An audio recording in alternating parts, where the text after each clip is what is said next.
halfway through 2024, which is wild to say because it feels like the year just started. So today I'm going to share my picks for the 10 best movies of 2024 thus far.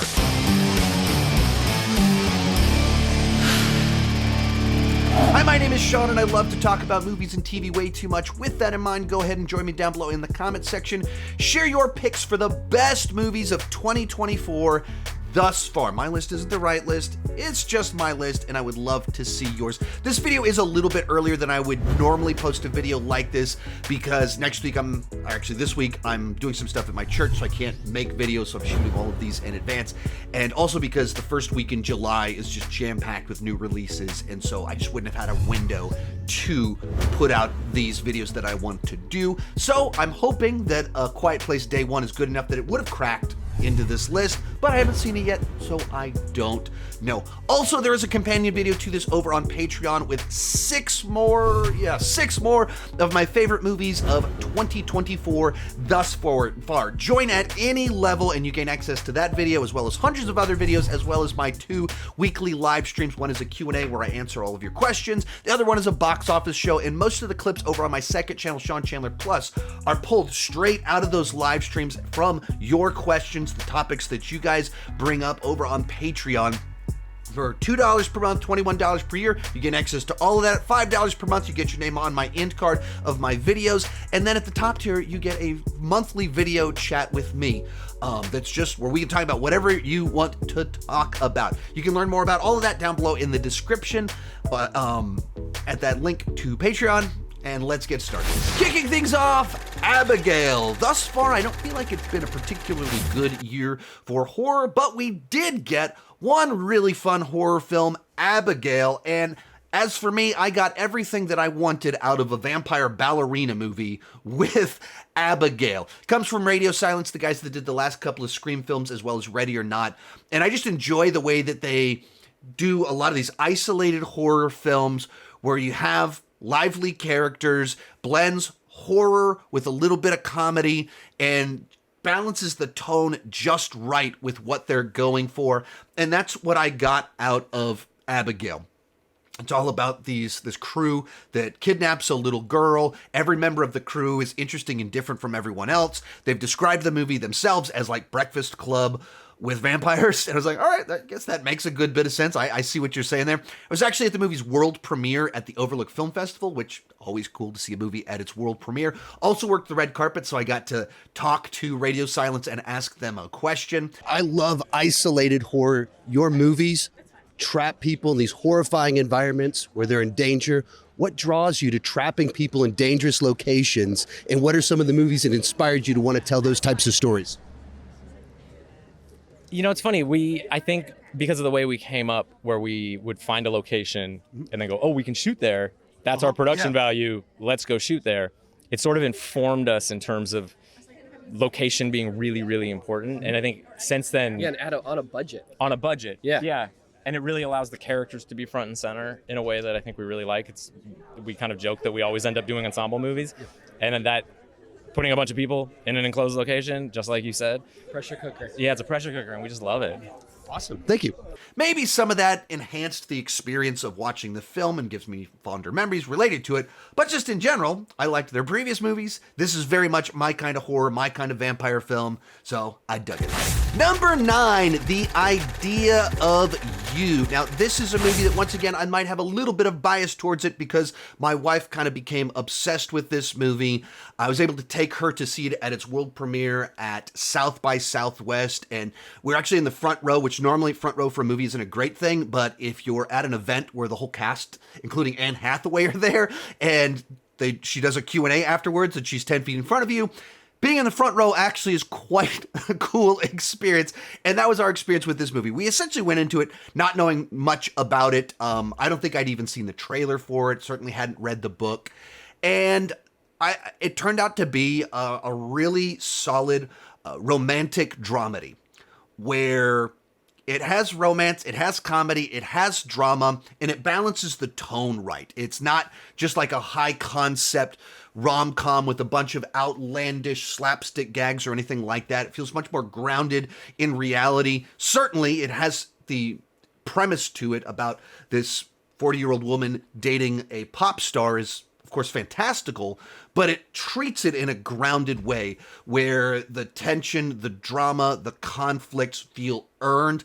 And at its core, it's kind of all about how no matter how old you are, how successful you are, you're still figuring yourself out. And it does that in the context of this entertaining romance that kind of goes on with it.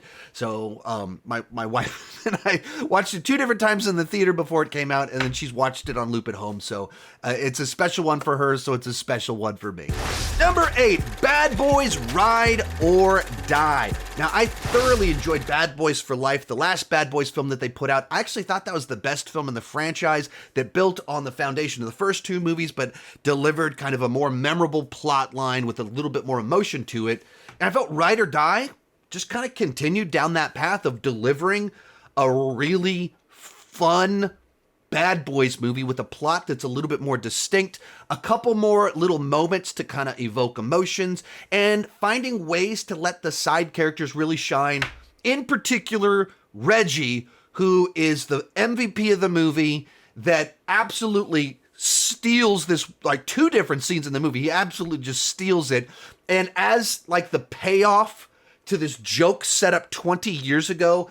Here to take your thought out. What's your name? Reggie. How old are you? I'm 15, Mr. Bennett. Motherfucker, you look 30. This is Can mine. you fight? Yeah. You can fight? Oh, you motherfucker, you can't fight. Look at you. In Bad Boys 2, just phenomenal. But like, this movie just delivered essentially everything that I want from a Bad Boys movie and a summer action comedy. Number 7, The Fall Guy. This is another one that I watched at its world premiere at South by Southwest. It was a very cool experience because, Ryan Gosling, Emily Blunt, the whole cast were there, and they did a stunt show on Congress Avenue in Austin, Texas, right in front of the theater. So when you watch a movie in that environment, of course, it's really fun and exciting. And so I immediately, as soon as it ended, was like texting my wife, oh man, you got to see this movie. This could be the perfect date night movie. And then like a lot of people kind of shared that sentiment, but a few people, like my good friend Rachel Wagner, who was also at the world premiere, really didn't connect with the film. And so I was a little bit nervous that my wife wasn't going to think it was a great date night movie. A couple months later, the movie finally came out. We could go out on our date night. And turns out I was right. It was an awesome date night with my wife, where it's a movie that has plenty of comedy, plenty of romance, and then ridiculous action, and just fun, escapist entertainment that demands nothing of you, really. It just wants to put a grin on your face and deliver all the stuff that you want from a summer escapist blockbuster. Movie stars being charming, obnoxious scenarios, plenty of laughs, all of that fun stuff. It gave it to me. Number 6, Hitman. I've been saying for the last couple of years that Glenn Powell is my close personal friend that I've never met. That is actually no longer the case. So I was able to get into the Austin premiere of Hitman. It played at several film festivals over the last 9 months, and then for its actual kickoff for Netflix, they did a premiere at the Paramount Theater in Austin, where a number of the other premieres I mentioned in this video already took place. And they also inducted Glenn Powell into the Texas Film Hall of Fame, since he's from Texas. And it was pretty cool because him and I went to the same high school, and his whole speech was essentially about his teachers and coaches and guidance counselors from our high school and how they helped him in his early career. But so I was at the premiere of the film, and then I got to go to the after party, where almost coincidentally, through almost a little bit of luck, was able to meet him and talk with him for 30 seconds. So he's now my close personal friend that I've only spoken to for 30 seconds. As for the movie itself, it was just something refreshing, where it's one part procedural, one part comedy, one part romance, blended together in a way that doesn't feel like alien or different, but it just feels a little bit refreshing. It doesn't fit neatly into one box, and even the tone of it, once you get to the end of it, once you've seen, you know exactly what I'm talking about, turns into a very dark comedy and is morally interesting where the film ends up going. And all of that is the charm of the film. That it's not trying to play to the broadest possible audience with the big grandiose spectacle. Like it's a pretty restrained film that's consistently entertaining, keeps changing up what the movie is and what you're watching and what you're expecting from it. Moves at kind of its own pace. It's not trying to be this fast-paced, plot-driven film. Like, it's an exploration of kind of this interesting scenario, and then it kind of morphs into this romance, and it morphs into where it goes kind of in the third act. But all of it, an interesting combination, and that word I keep using, refreshing. Number 5, Kingdom of the Planet of the Apes. I adore the Planet of the Apes trilogy from the last decade. And when they announced they were doing a new film with Wes Ball, the guy that did the Maze Runner films, as the director, I was kind of nervous because I'm not crazy about the Maze Runner films, and I am crazy about the Planet of the Apes films. Well, I won't be questioning Wes Ball being attached to projects anymore. He's attached to an upcoming Legend of Zelda film. And I'm now way more excited for that film, having seen Kingdom of the Planet of the Apes. I think he pulled off finding something new to do with this franchise, where you think we're 10 movies into the Planet of the Apes, and this is the first one where it really feels like we're kind of exploring the Planet of the Apes. We're off on this adventure where we have kind of this person that comes from this one village, and he hasn't gone terribly far out from his little ape village, and so he goes on this quest and discovers other people. And we learn how Caesar's legacy has been interpreted by all these different people and forgotten or misrepresented or turned into a positive religion. And so you're just exploring legacy and the Planet of the Apes all while on this adventure. And it has the elements that I enjoyed from the previous 3, but also manages to just do a new enough spin on all of it to be a very welcome addition, and teasing several plot lines for where I'm very excited to see where they're going to go next. Number 4, Civil War. Possibly the most polarizing film of the year thus far, where a bunch of us watched it and went, wow, that was really cool. Once again, I was at the world premiere of the film at the Paramount Theater in Austin, Texas at South by Southwest. Recurring theme in this video. So I'm there and watched the film, and I went in excited but also very nervous of how would it handle the politics and how one-sided or whatever would it be. And I watched the film, and I thought it did a great job of essentially playing out a what-if scenario and removing enough of the modern specifics, but keeping the themes of modern polarized politics in place. And to me, it was this film that was able to kind of have all this juxtaposition between the horrors of war plus the beauty in life, and be able to fictionalize tensions that seem very real right now, where there'd be people in conflict and they don't even seem to know why they're in conflict or who they're in conflict with, but they're just fighting because that's what they do, and the other person's arguing, so you're arguing back.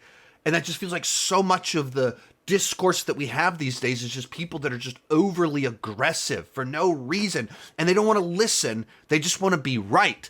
I thought the movie just did a great job of capturing that and not in any way picking one side. That it's the guy that made it is not from the United States, and so like he kind of has this outsider's perspective on how he was looking at it all. And then the internet got a hold of the movie, and the takes are just wild as can be, where one group of people is saying like the issue is the movie takes no stance on anything. And that's the movie is empty, it's shallow, it's hollow because he doesn't take a stance. There's another group of people here are like shouting, yelling at the movie like, oh, we all know what he's saying. They took such a hardline stance. They're just attacking half the country at the same time. And then another group of people are like, hey, I liked a lot of stuff about it, but like Texas and California teaming up, that's nonsense. I can't buy into this movie. And if you watched the movie and you didn't like it, totally fair. If all you did was watch other people's negative reviews and decide you didn't like it in advance, having not seen it yet, I would say go in with an open mind and wherever you land is totally fine. Real quick before I give you my top 3, remember to join me down below in the comment section. Let me know your favorite films of the year thus far. Also, the movies discussed here, I've done full reviews for each of them, so you can find those. I'll try and do a pinned comment down below. Also know there is that companion video where I talk about 6 more of my favorite films of the year. That's over on Patreon. Information's down below in the description if you want to learn more about that. In third place, Furiosa, a Mad Max saga. And I've been watching the Mad Max films my entire life, like most people. Thoroughly enjoyed Fury Road. And this is a movie that George Miller has had in his brain for over 15 years now. Because Fury Road had basically a 20-year-long development and production phase, he spent an enormous amount of time thinking about every detail about the film and ended up writing the story for Furiosa over 6-7 years before Fury Road came out, had the script, gave it to Charlize Theron when she was cast, and wanted to make it as an anime parallel to Fury Road, but then Fury Road was taking too long and he couldn't give enough time to Furiosa, and he knew he wanted to tell that story. So that got scrapped, and finally the film's coming out. The movie itself delivered what I wanted from the film. It's a movie designed to just spend more time in the realm of the wasteland, in the realm of Mad Max, where the previous Mad Max adventures are very much pretty quick stories. A weekend in Mad Max's life, basically, whether the Road Warrior or where he hangs out with the Lost Boys in Thunderdome or in this 2-day-long car chase in Fury Road. You're not getting to know the world. You're just present in this very quick-moving, urgent story. And the thing that is nice about Furiosa is that it spans many, many years. And we see how these towns emerge, the power structures and everything. So if you're into world building and you're into the world of Mad Max, this is like this great piece of that world that just fleshes it out and gives you so much more detail while still delivering the wild, crazy characters, the cool car designs, and the insane George Miller action. Our runner-up, Inside Out 2. Now, I was a big fan of the first Inside Out. I was actually an education major in college, so I took a lot of classes and read books on cognitive development. And then they put out this animated film that took all these concepts about Piaget and how children move from concrete thinking to abstract, and found a way to visualize them in a way that was entertaining but also insightful. And whether you're a small child or a grown-up, you can get something out of it.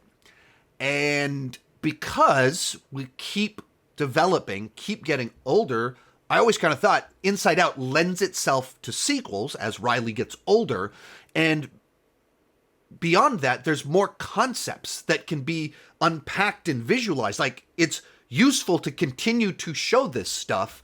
And so then this movie moves her into puberty, where abstract thought starts to come into play, and you can play out scenarios in the future. So anxiety comes into existence.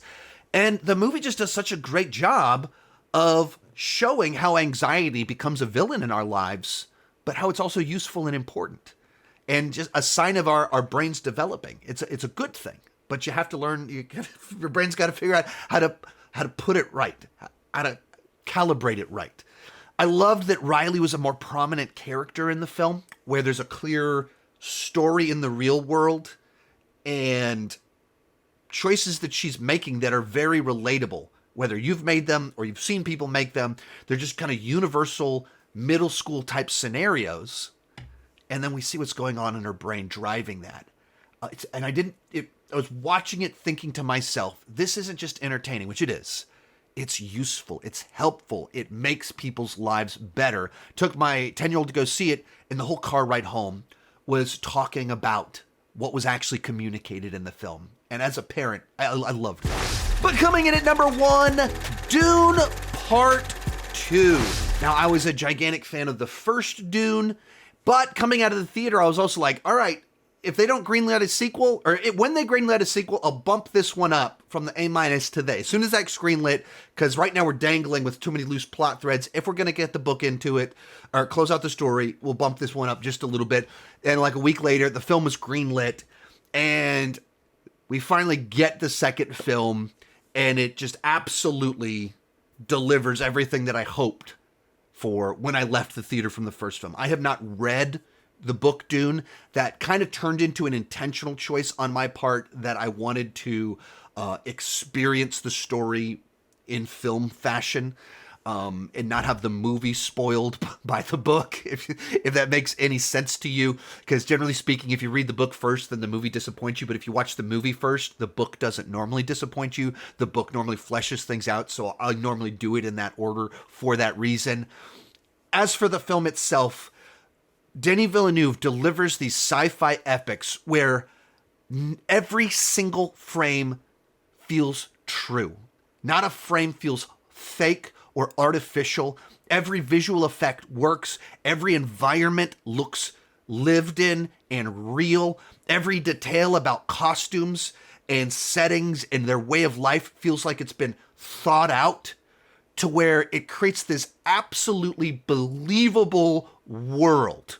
Verisimilitude, believability, even with people writing sandworms and prophecies, you buy into all of it. Then it also takes kind of the classic hero's journey, and it plays it out.